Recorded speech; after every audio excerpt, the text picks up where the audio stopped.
नमस्कार सर्वांना, जय शिवराय. सर्वांना माहिती आहे की अण्णासाहेब पाटील आर्थिक विकास महामंडळाची अवस्था या मागील महिन्यामध्ये काय परिस्थिती होती, किती बिकट अवस्था अण्णासाहेब पाटील आर्थिक विकास महामंडळ योजने झाली होती. आणि फायनली लक्षात येते सर्वांना आनंदाची बातमी म्हणजे जे एमडी होते, जे अण्णासाहेब पाटील महामंडळ होते, त्यांची तडकाफडकी बदली झालेली आहे. थोडक्यात त्यांची उचलबांगडी झालेली आहे. आणि ही खूप चांगली गोष्ट लक्षात घ्या अण्णासाहेब पाटील महामंडळाच्या लाभार्थ्यांसाठी. कारण गेल्या 5, 7, 8 महिन्यापासून जी अवस्था महामंडळाची करून ठेवलेली आहे. कारण एलवाय सरळ निघत नव्हते, बरेच सँक्शनटरी व्हेरीफायला पडत होते. जुने एलवाय जे आहे 2025चे ते डिलीट करून टाकलेले. म्हणजे तुम्ही जुने एलवाय डिलीट करून टाकत होता आणि नवीन एलवाय काढलेला असा जाचक अटी लावत होता. म्हणजे ह्या जाचक अटीमुळं बऱ्याच लाभार्थ्यांचा मानसिक त्रास, वेळेचा त्रास, म्हणजे प्रचंड त्रास अण्णासाहेब पाटील महामंडळ लाभार्थ्यांना घ्यायला लागत होता. त्याच्यामुळं आता आपण जे नवीन एमडी आले आहेत व्यवस्थापकीय संचालक, त्यांच्याकडून अशा व्यक्त करूया आपण की जी महामंडळाची विस्कटलेली घडी आहे, जी अवस्था खराब झाली होती, ती त्यांनी जे नवीन एमडी आले त्यांच्या माध्यमातून ती सुरळीत चालू होईल अशी आपण आशा व्यक्त करूया. कारण गेल्या ह्या महिन्याभरात तर अशी अवस्था आहे की महामंडळाचं रजिस्ट्रेशनच होत नव्हते. म्हणजे कागदपत्र जरी अपलोड केले आपण व्यवस्थित, तरी ते उगाच मुद्दाम काहीतरी कमेंट टाकायचे आणि एलवाय रिजेक्ट करून टाकायचे. म्हणजे उगाचच, म्हणजे त्याला काय अर्थच नाहीये. म्हणजे असे धंदे ह्या अण्णासाहेब पाटील महामंडळात काही अधिकाऱ्यांच्यामुळे होत होते.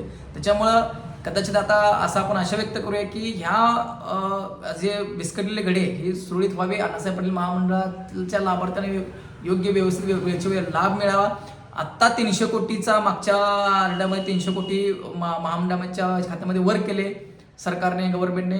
आणि आता व्याज परतावा पण सुरू झालाय. जे 7-8 महिन्यापासून व्याज परतावा राहिलेला तो आत्ता सुरळीत कुठेतरी होते असं वाटतंय. कारण की आपल्याला पण फोन येतात की व्याज जमा झालं म्हणून. म्हणजे जुने लोकांचं जे 7-8 महिन्यापासून व्याज परतावा राहिलेला, कदाचित जे ऑलरेडी क्लेम केले त्यांचाही व्याज परतावा जमा होईल.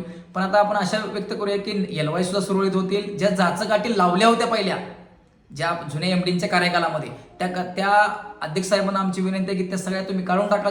ज्या नवीन अटी लावलेल्या होत्या, पहिल्या जसं महामंडळ चालू होतं, पहिल्या जशा सुरळीत ज्या चांगल्या व्यवस्थित अटी होत्या, नियम अटी होत्या, त्या लावण्यात याव्यात. जी उत्पन्नाची अट आहेत ती कमीत कमी किती असावी 8च्या आतमध्ये. कारण शेतकरी वर्गांच्याकडे उत्पन्नाला हा कमीच असणार आहे. त्याच्यामुळे जे रजिस्ट्रेशनला ज्या कमीत कमी अटी लावता येईल ते तुम्ही लावाव्यात असं आपण नवीन एमडी साहेब आहेत आणि अध्यक्ष साहेब आहेत यांना विनंती करूया.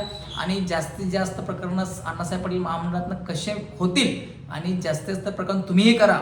कारण बरेच जणांना उद्योगामध्ये उतरायचं आहे, बरेच जणांना उद्योग करायचा आहे, पण इकडे जाचकाटीमुळे महामंडळाचं रजिस्ट्रेशन होत नव्हते, त्यांना त्याचा लाभ मिळत नव्हता. आणि निधी कसा वारंवार येईल ह्याचंही आपण थोडंसं पाठपुरावा करू. आणि ह्या व्हिडिओच्या माध्यमातून मला तुम्हाला हे सांगायचं होतं की आता महामंडळाच्या ज्या जाचकाटी आहेत त्या निघतील असं आपण आशा व्यक्त करूया. आणि नवीन प्रकरण कशी होतील हे बघूया. त्यामुळे जास्तीत जास्त महामंडळ योजनेतून तुम्ही प्रकरण करू शकता. आणि व्हिडिओ बघितल्याबद्दल सर्वांचे धन्यवाद. जय हिंद, जय महाराष्ट्र, जय शिवराय.